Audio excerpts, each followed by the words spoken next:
Okay, so guys, just wanted to talk through some stuff in terms of the key features when we're annotating our sources.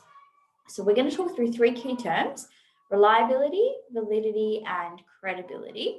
There are a lot of other terms that are going to come into this though, so these aren't the only three, they're just sort of three umbrellas that we consider.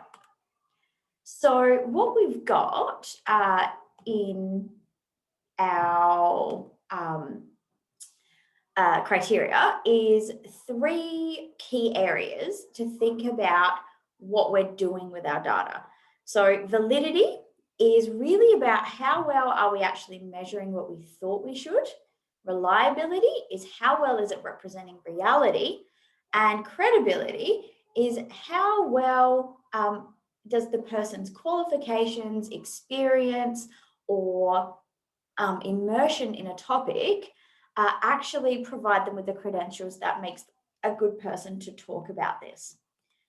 So these three ideas overlap a lot, and depending on what validity, reliability, and credibility is there, will determine whether your source is useful or not. Now, it's really important to remember that validity might be good and reliability might be poor, but it still might be something that you want to use for a particular reason, or vice versa. It might be a very low credibility resource, but it really represents a perspective that you're trying to get. So just because one or two of these sources have different measures doesn't mean you have to discount them entirely. This is because when you're trying to talk about these, they are being informed by a whole bunch of other things that we need to talk about. So when you're talking about reliability, you might be talking about when the data was published, because something like genetic engineering changes really quickly, and the data from 10 years ago would be completely irrelevant. It would no longer be a reliable representation of our current gene editing technologies. We also need to think about the purpose of data. Why was something produced? A newspaper article is definitely a very good representation of perspectives at the time. But you have to remember what the purpose of the publication is. It's to inform people in that period. It might be to represent certain media views. For example, if you were to get an article from a newspaper from Germany from 1939, you're going to get a very reliable representation of how the Nazi Party was representing issues in the country. Is it a reliable resource for looking at what the average person thought? Well, that's where you have to start thinking about things like bias and propaganda. So this is where it is quite, like, to get into that really high A band, you've got to really be stepping through things in great detail.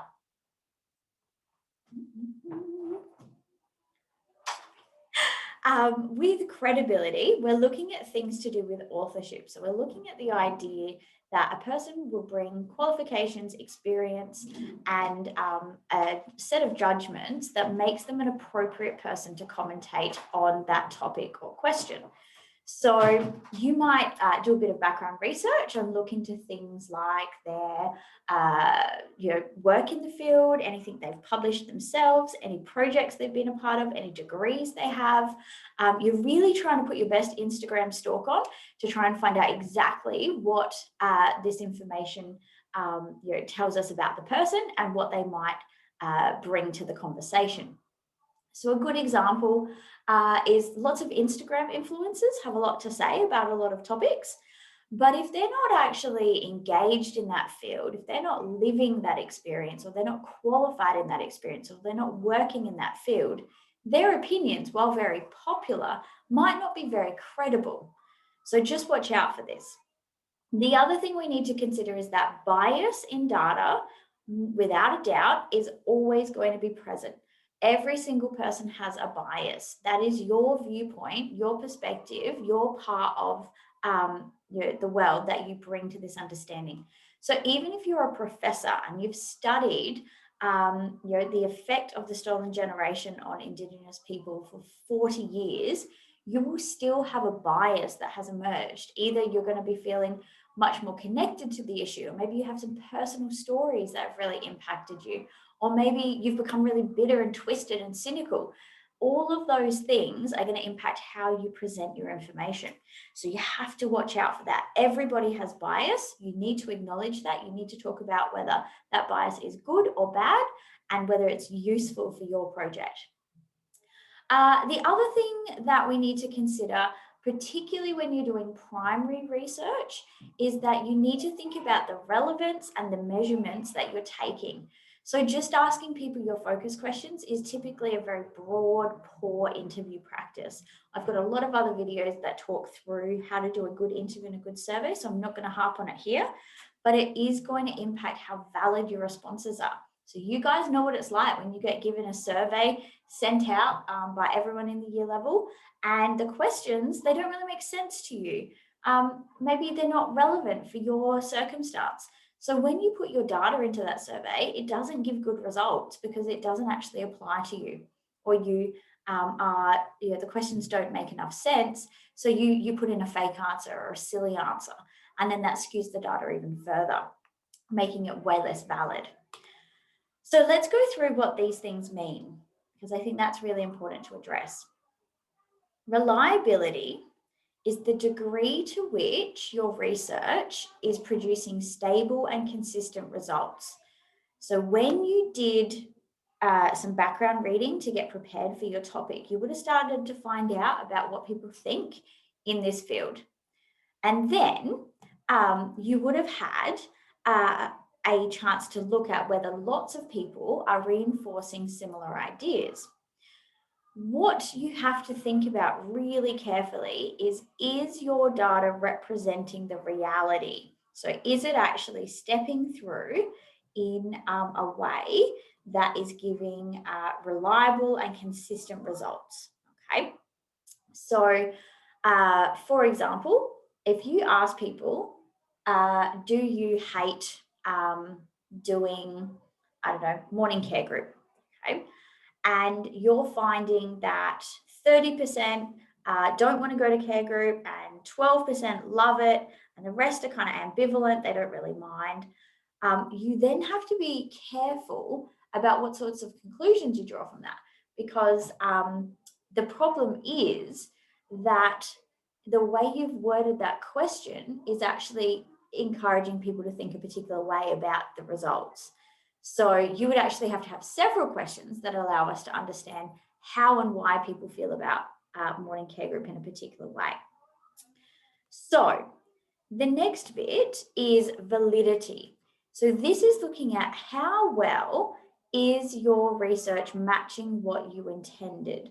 So it could be something to do with your primary research. Let's say you use some terminology in your questions and people are confused by them, so they click no when they really meant to click yes. That would be an invalid process. In secondary research, validity tends to be looking at how well does your resource allow you to answer the question from an appropriate perspective. So this is where we're looking at things like, for example, you might be saying, I chose this website because they work in the field, they're really credible, they've got lots of good experience in the field.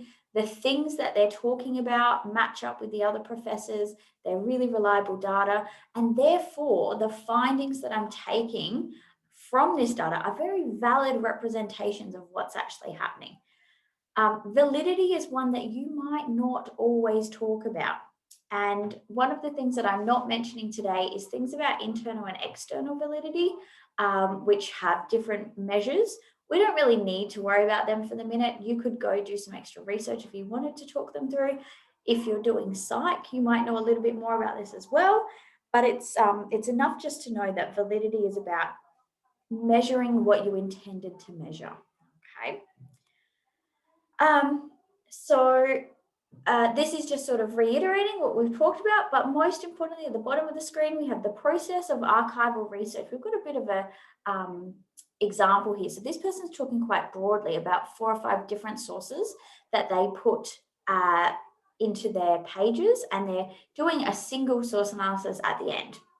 And so they've talked through a variety of academic positions that could be cross-correlated to establish reliability. So the reason why it's valid is that it's allowed them to take the sorts of perspectives that they needed to answer their question effectively. You might have seen this diagram when you were working in booklet 3 in research practices. And what it's saying is that you can get lots of different things happening with research, and you've got to be really careful. The one that we want is the final bullseye. We want data that is valid, it's measuring what we intended to measure, and reliable. It's giving us consistent, replicable results. Any of the other combinations will give us data still, but they're not going to provide you with the types of results that you want to draw on in your outcome. So that can be less useful. All right. So my computer screen has frozen, which is excellent. What I guess I just want to finish on is the idea that these 3 criteria should be front and center in your mind at every single point. You should always be looking at these criteria. You might choose to do lots of different keynotes from different sources and then put your reliability, validity, credibility at the end with 2 or 3 different sources that you compare. Totally fine.